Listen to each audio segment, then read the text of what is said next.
baahida kaamka hayso waxa u badan baclaan midda ku xigta masquul la'aan biyo la'aan saareer meel degan oo biyo lahayn ama masquul lahayn mid deganaan kara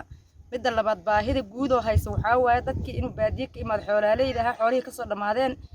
mid magaalaan la aqoontii miyina ay soo dhamaatay yaa halkaan iskor dhoobanay annaga iyo maxay ubadka naga waa isku baasanahay dhibaatadaas jirta nagala caawiya bismillaahir rahmaanir rahiim halkaan kaamka ku nool bac ma haysano masquul ma haysano masquul ma haysano bac ma haysano masquul ma haysano toon bilood ku nool xoolaha naga soo dhamaaday intaas aan joognaa aan degannahay inta aan ku dhalano oo u raaymaan ilaa hadda aan ku dhal in la caawiyaa